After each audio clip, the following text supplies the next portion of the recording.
What I'm going to share with you right here in this video is a very hot issue in the crypto world right now that you shouldn't miss. Ripple will win, as an explosive clip is set to change everything, and Gary Gensler knows it. Welcome to Crypto Live. Don't forget to like this video and subscribe to our channel to stay updated on our upcoming videos about cryptocurrencies. So it is possible that the SEC will not have the authority it believes it has to regulate the cryptocurrency industry.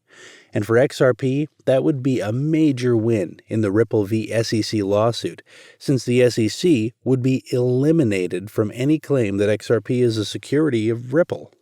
Moreover, I will discuss with you why the SEC's arguments have been wrong from the beginning. Furthermore, which government agency is capable of declaring XRP is not a security and releasing XRP holders from this lawsuit. This would result in the price rising dramatically, since the exchanges would have the clarity to list the asset once again.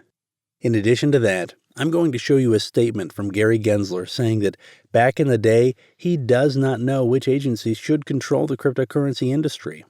As a result of this, the SEC is being called out on its bluff because they previously claimed that cryptocurrencies are securities by definition. So I will refute all of that and then show you the current chair of the SEC saying the situation is still up in the air. Before going into that, what Gary Gensler said, the most important thing to be aware of is that XRP is not fundamentally a security, and neither are most cryptocurrencies. And over 85 years of case law define what security is, fundamentally, and these securities simply don't meet the definition. A tweet from John Deaton claims that the SEC is arguing that every XRP in the world is security, even the ones you and I own. The SEC's claim of all holders of XRP in the world are breaking the law now was so absurd that Judge Netburn stepped in and said, "How are you claiming that so many people in the world violate the law at this particular time?" This shows the court was already skeptical about the SEC's claims as soon as they went before the court, which is great for XRP holders, and it shows the court was very swift to act on our behalf. In addition, the really important part is that John Deaton says the SEC has ignored not only the Howey case from 1946, but also the Telegram case from 2019. It appears the court ruled in the Telegram case that the security was neither the purchase agreement nor the letter, but rather the entire scheme used to compromise the contract. Additionally, according to John Deaton, a very similar case occurred between the SEC and a company called Telegram back in 2019. Based on a previous Howey analysis, the courts ruled in that case that the Telegram token was not a security, since a cryptocurrency makes no sense as a security. But why is this so? We'll answer that later. However, what the courts ruled was that the Gram token was sold as a security due to the way it was packaged by the Gram company. Jeffrey Hogan believed that this was a huge thing and something he had not seen in the Telegram case. In late 2020, Jeremy Hogan tweeted out that the SEC didn't believe XRP was a security when preparing this lawsuit. Basically, he's saying it doesn't matter if the courts rule in 2019 or 2020 that the Gram token isn't security for Telegram. How could they then turn around and immediately sue Ripple claiming XRP was a security? Their lawsuit had just been lost in a very similar way, and the court had told them that this was not how the security works. And why was it like that? Well, cryptocurrencies fundamentally are not securities, and that is what the Howey test measures. Since security is something whose sole value derives from another party. As an example, Ripple community members, as well as developers from other networks, have all indicated that the XRP ecosystem would be fine if the Ripple network went out of business. In the world of cryptocurrencies, XRP and other cryptocurrencies are not solely dependent on one counterparty.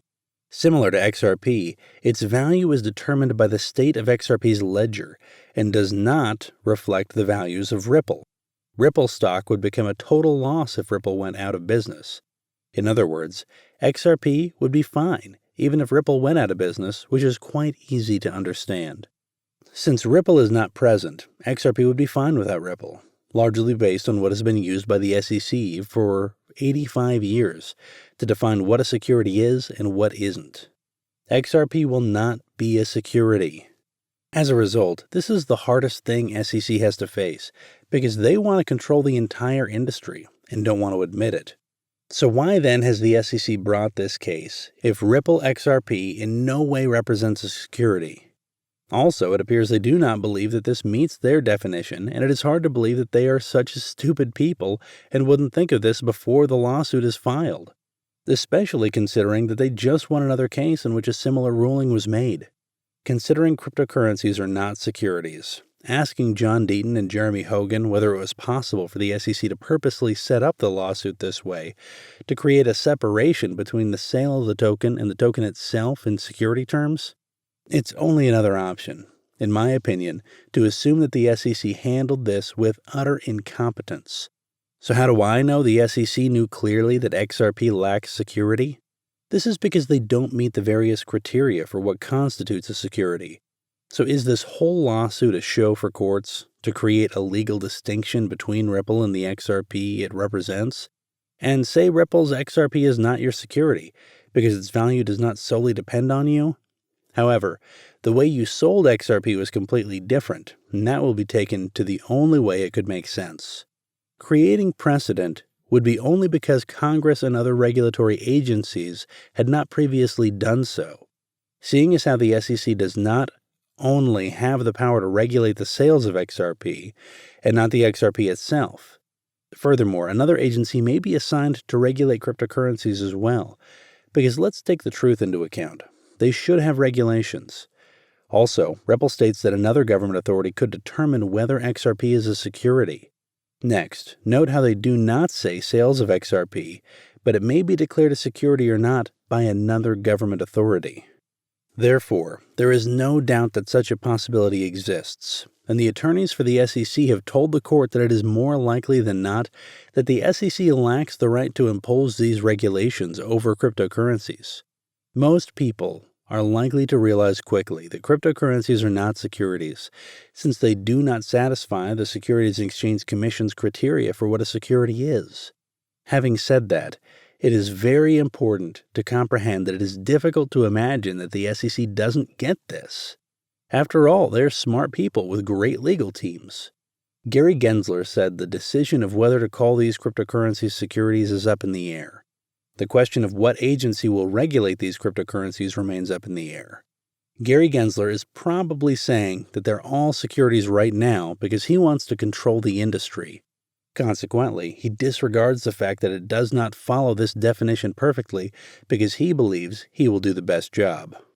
As Gary mentioned in his Washington speech, Dynamic Regulation for Dynamic Societies, he thinks the digital transformation we're experiencing right now could be as transformative as the internet was in the 1990s.